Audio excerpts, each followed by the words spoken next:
Hi, I'm Sheilaa Hite, world-class astrologer, tarot master, spellcaster, medium, and all-around magical being. And I'm here today to talk to you about this week's astrological overview. What will be happening astrologically this week? Well, quite a lot. As calendar-wise, what will be happening is the end of the month of June and the beginning of the month of July. So this is quite a week of changes, of endings and beginnings. The theme for this week appears to be 1, beware of emotional triggers. Beware of them. They're there, they're present. Be grounded, be centered. 2, learn to get your message across in a way that honors everyone involved. It's very important. Also, be aware that others may not be able to see what you see the way you see it. And number 3, count to 10. Those are the themes for this week. So we'll start with Monday. Monday, the planet Mars. Mars is energy and how we take action. Mars is going to be in an aspect to Saturn, discipline, structure, responsibility. So Mars, how we take action in relationship to discipline, to responsibility. The action will be Mars sextile. A sextile simply means there's an opportunity. So you have an opportunity to be grounded, be centered, and know what you're going to do, say, and how you're going to act and respond. Very important. So impulsive Mars and disciplined Saturn can work together to create a situation that helps us slow down and respond, not react, slow down and respond to anything that comes our way. And it is important to carry this energy through for the rest of the week. Now then, when I speak about a particular day, I'm telling you that that day is the day that the aspect is exact. But the influence of that exact aspect begins always a few days before and keeps going a few days beyond. On Tuesday, it's going to be quite a day. A couple of big things happening. As I've said before about major planet retrogrades, I usually don't clock them. They happen all the time, and unless they're really spectacular, I just know we'll get through them just fine. However, on Tuesday, the planet Neptune stations or stops. It's getting ready to go retrograde. When a planet stops, whether it's going retrograde or whether it's going forward, that planet has more power and sends out more energy into the universe. So this is the planet Neptune, the planet of dreams, the planet of fantasies, the planet of spirituality and the soul, the planet of illusion, the planet of deception, sometimes self-deception. That planet is going to stop, take a look at its surroundings, and begin to go retrograde, to go within. Neptune is already an inner planet. So it's going to definitely go in and stir some things up. When Neptune goes retrograde, old dreams, old feelings, old fantasies, old desires, everything we have not yet processed shows up and demands our attention, shows up and says, what about me? It is unfinished business when Neptune goes retrograde. You want definitely to consciously finish the business. The most subtle things will happen. That's why Neptune has to be monitored carefully. You must be conscious, you must be vigilant, and you must monitor the movement of Neptune. Accept the fact that a lot of unseen forces are at work here, and be vigilantly conscious. A lot of unseen forces are at work here.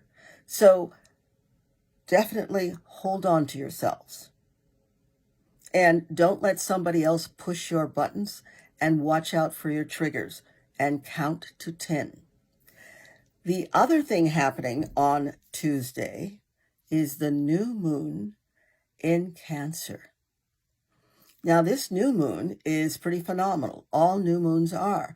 This new moon is also going to be square, making an abrasive aspect to the planet Jupiter. Jupiter is expansion, large. Jupiter is also the gift or the blessing. So when a planet squares another planet, sparks fly. So the sun and the moon, the two lights, will be squaring Jupiter. Jupiter is bigness. Jupiter is blessing. So whatever the new moon is promising, Jupiter is going to expand.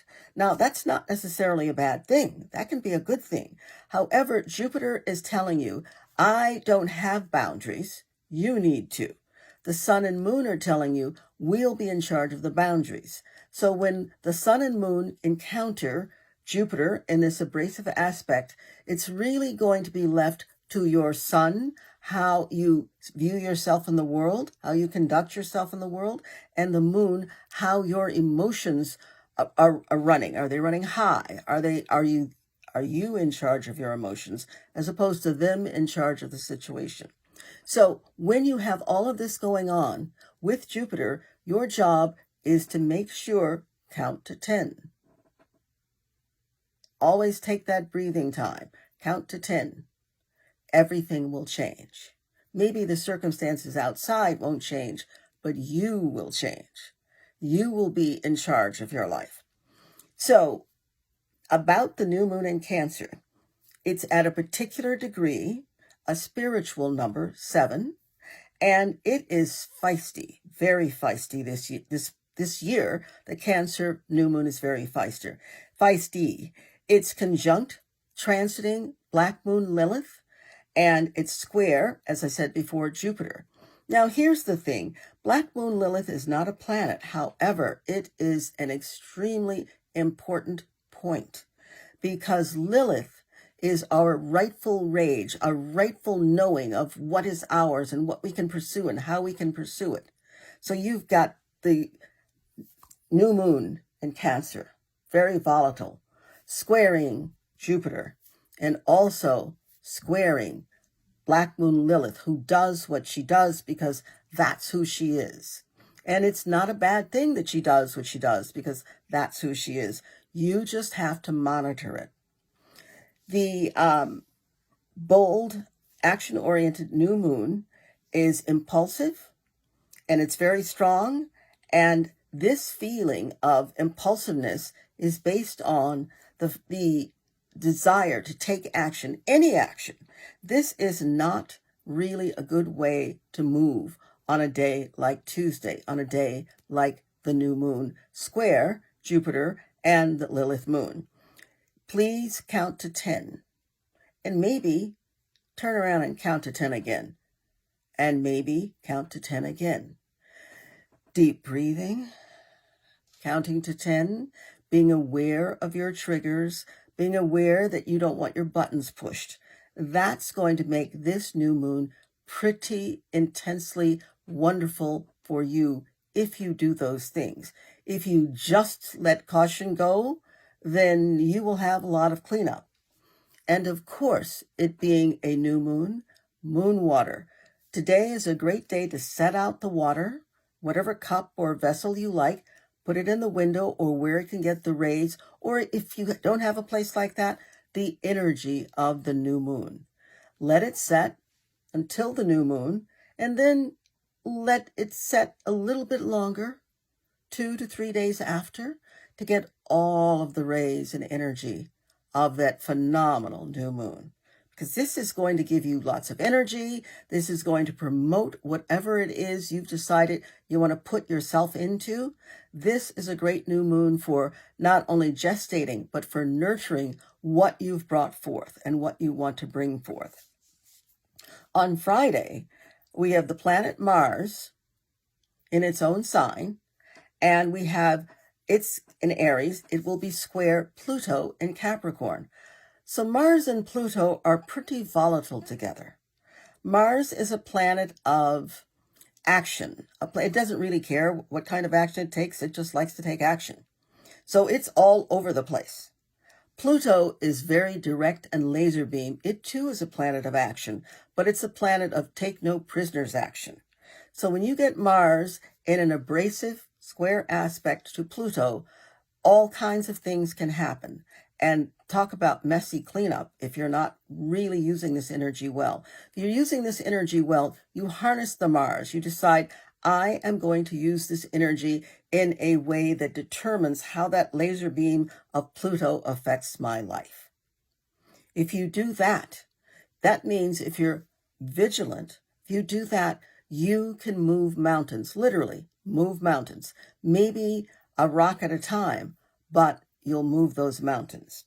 So tempers can flare easily, passions can flow freely. As a matter of fact, not can, will. It's up to you. Remember, count to 10. You don't want to be at the mercy of your emotional reactions. You definitely don't, because as I said before, messy cleanup. The aspect of Mars square Pluto represents a textbook conflict between individuals and power structures.